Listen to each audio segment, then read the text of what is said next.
हम तो आपके पास में काम आए हैं, तो बताओ जी क्या काम है आपको। अब ये बताओ, सत्संग बड़ा है तब बड़ा है।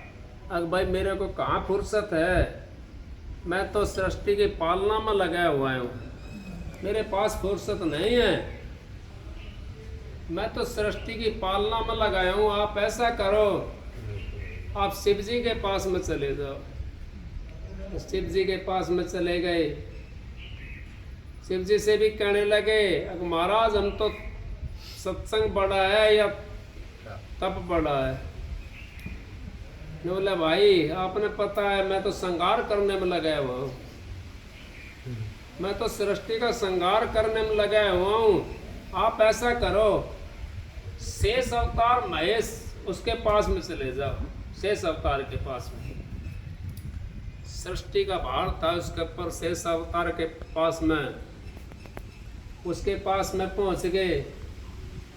कहने लगे महाराज हमारा प्रश्न लेकर के आए हैं, उसका आपने ये बताना है। सत्संग बड़ा तब न बोला, देख भाई मेरे ऊपर कितनी सृष्टि का भार है, इसको अगर तुम कोई सा रोक ले तो मैं बता दूंगा।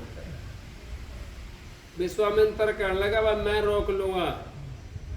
तो बोला तो ले भाई पकड़ सृष्टि को। सृष्टि पकड़ाई, सृष्टि नीचे जाने लगी। कहने लगा अब विश्वामित्र जी रोको, सृष्टि नीचे चली जाएगी।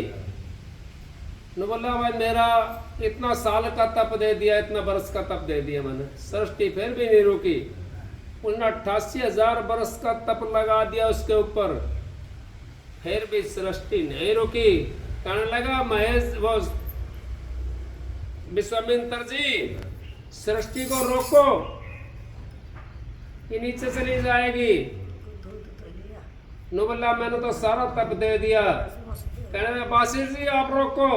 बासिर जी कहने लगा क्षण मात्र का मैं सत्संग देता हूँ, क्षण मात्र का मैं सत्संग देता हूँ।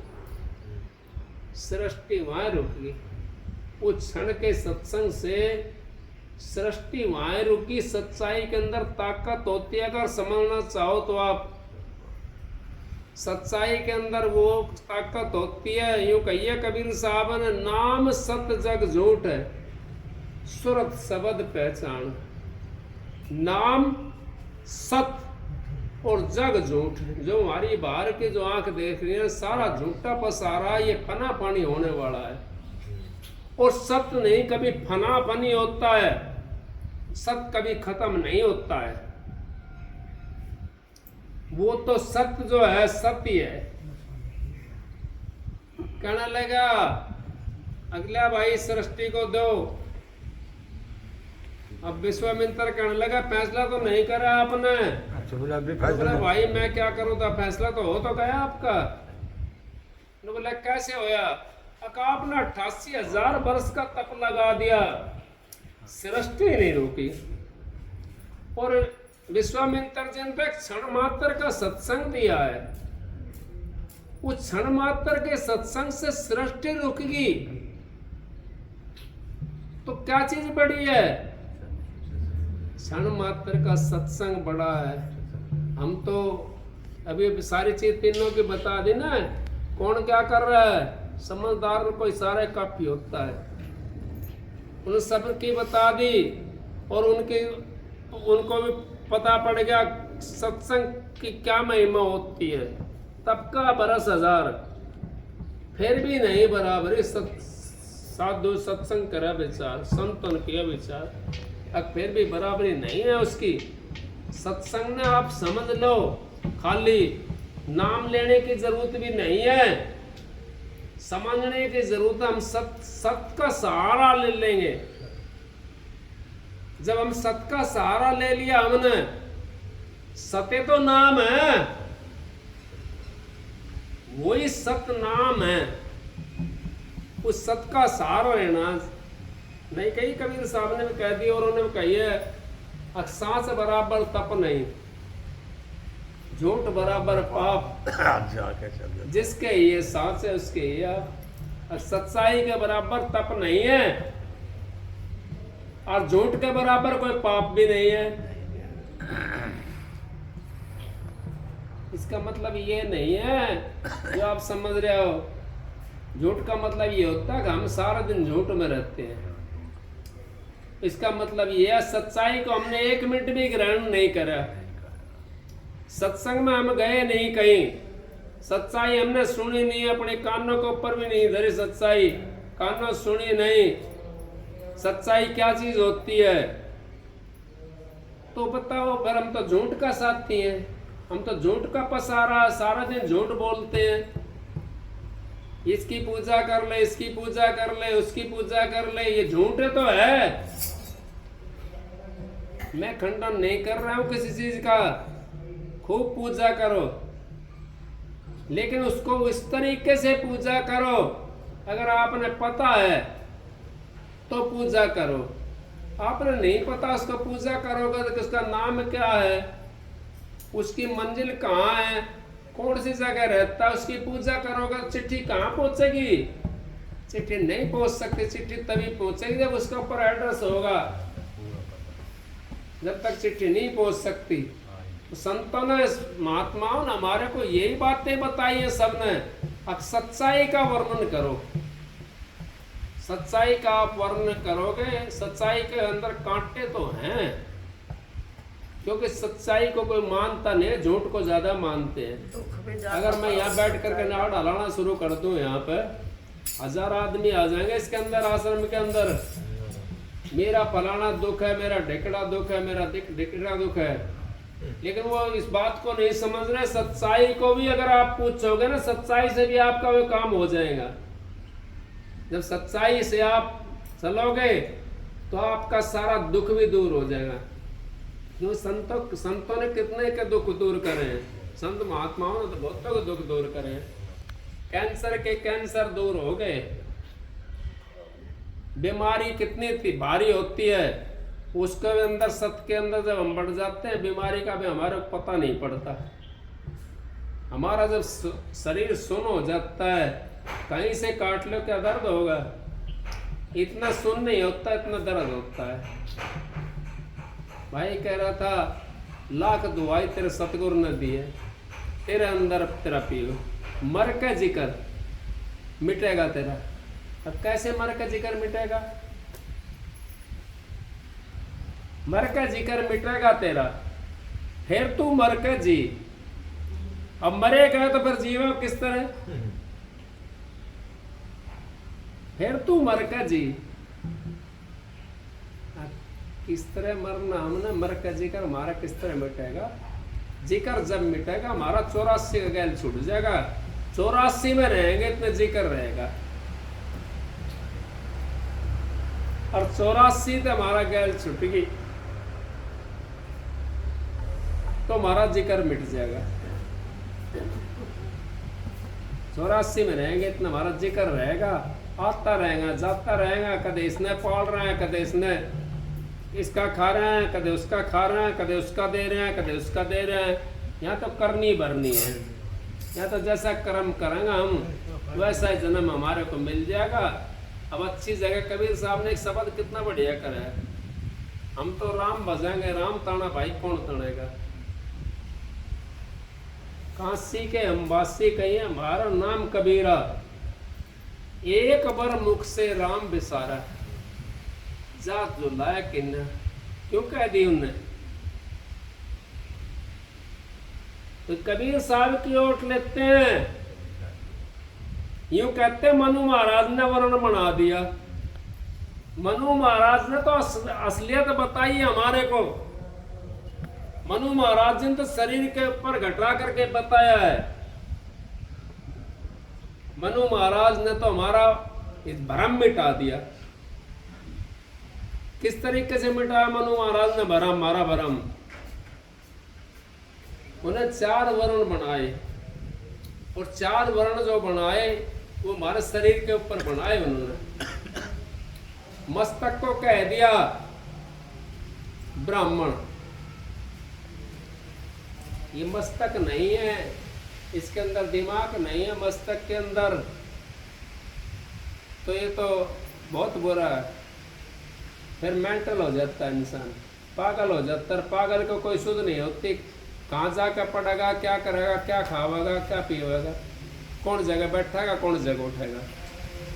तो दूसरा क्या कही, दूसरा कही अग भाई ये हाथ, ये छतरी, ये सारा शरीर की रक्षा करते हैं हाथ। ये हाथ जो है, अगर हाथ नहीं हो तुम्हारे ने दूसरा या खवा होगा ना, या हम पशु की तरह खाऊंगा। हाथ नहीं हो तो कौन नवा होगा पशु की तरह, दूसरा के ऊपर वो देखेंगे बाट। फिर कहिए वैसे कहिए पेट को।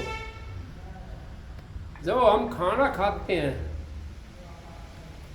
वो हमने मुंह से खाया, अब वो एकदम तो सारा शरीर में जाएगा नहीं, वो उस बनिया के पास में चलेगा। बनिया, उस वैश्य को बनिया कहते हैं। वैश्य जो है वो बनिया है, और बनिया होता जो बनज करने वाला, जो बांटने वाला, उसका नाम बनिया कहते हैं। एक बांट करके दे रहे हमारे को, यहाँ से खाया हमारा पेट में चला गया वो खाना यहाँ पे। ये ब्राह्मण को भी देगा बांट करके जितना उसका हिस्से का होगा, और क्षत्रिय को भी देगा, और अपना भी रखेगा, शूद्र को भी देगा। सारा शरीर में डिस्ट्रीब्यूटर करता है, सारा शरीर के अंदर। फिर रहेगा शूद्र। अभी बेचारे चिढ़ जाते हैं, नहीं चिढ़ना नहीं चाहिए। मनु महाराज ने तो बड़ा हमारे को वर्णन करके बताया था। ये जाति पाति तो बाद में बनाई है, हमने बनाई जाति पाति। उन तो 4 वर्ण बनाए थे। शूद्र बता दिया पैरों को। अब आप कहोगे पैरों क्यों बताया? पैर नहीं हो तो आप किस जगह जाओगे? ये सारा मल मूत्र को सबको लेकर के, ब्राह्मण क्षत्रिय को सबको लेकर के अपने ऊपर घूमता है। पैर नहीं होंगे तो कैसे घूमेगा? इसके ऊपर बोझ रहता है, और शूद्र के बिना काम भी नहीं चलता। चलता है? नहीं चलता। हमारे घोड़े लेनी पड़ेंगी काम करने के लिए, कहीं जाने के लिए, लेटरिन बाथरूम जाने के लिए घोड़े का सहारा लेना पड़ेगा, दूसरे का सहारा लेना पड़ेगा। इसको शूद्र कहते हैं। अगर पैर नहीं हो तो शूद्र है, फिर वो साथ छोड़ेगा हमारा शूद्र। और बनिया का कोई खराबी हो रही हो तो भी ना ब्राह्मण को मिलेगा, ना क्षत्रिय को मिलेगा, ना शूद्र को मिलेगा।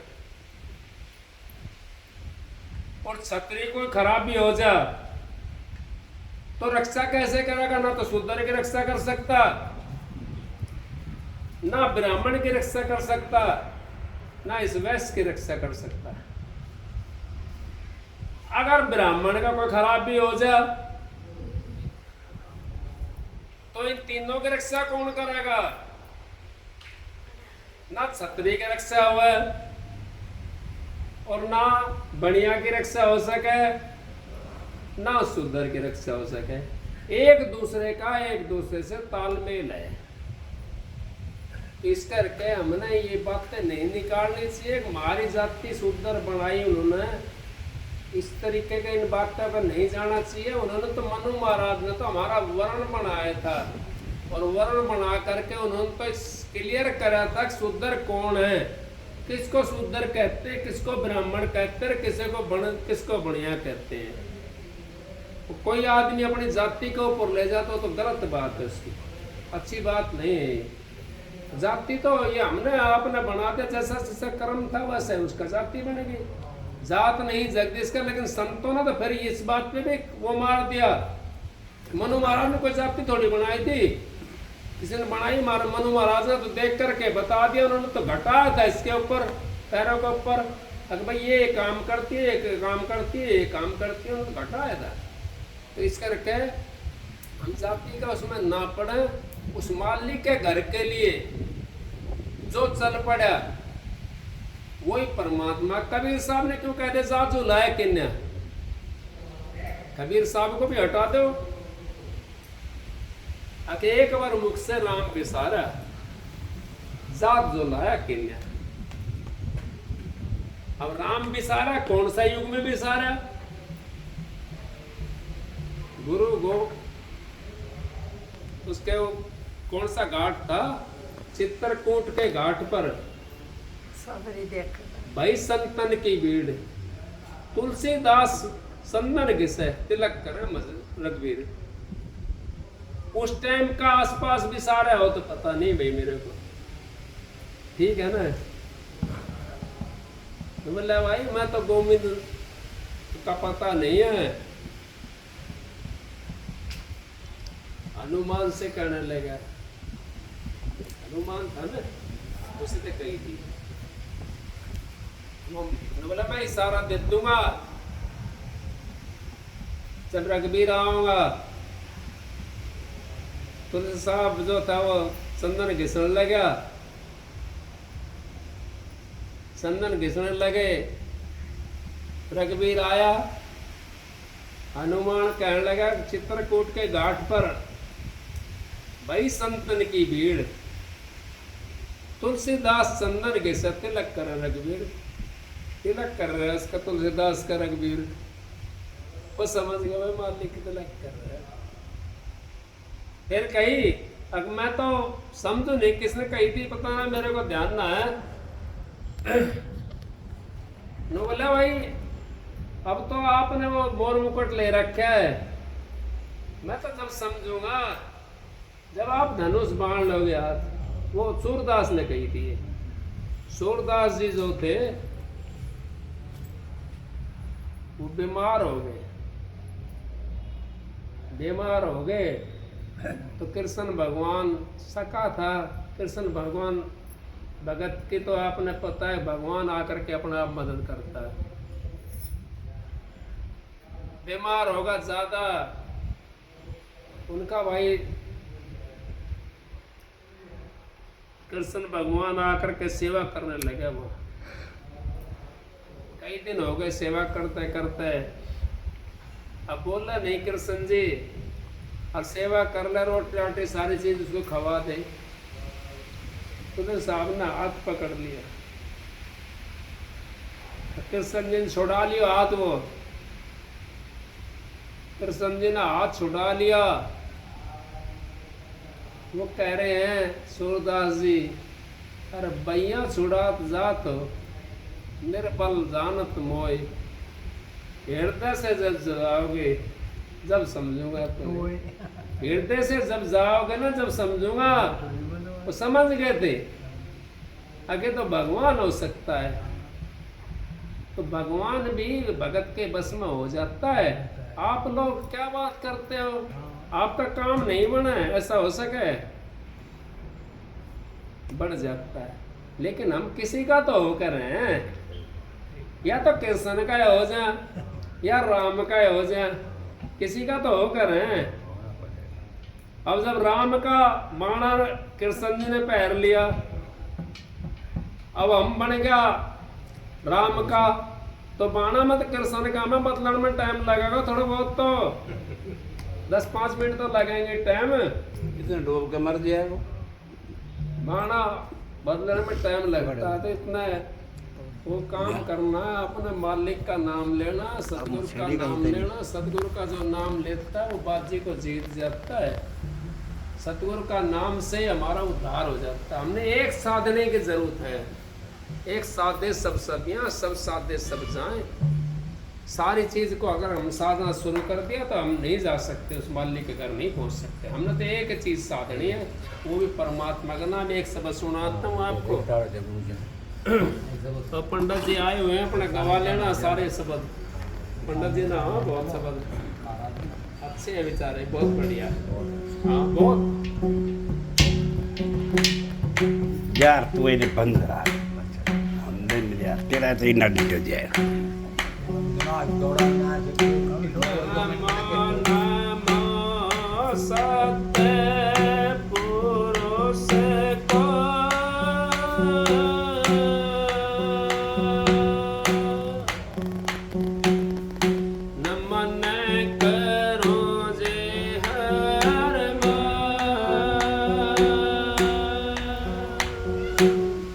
चरण कमल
राम बजाएंगे राम,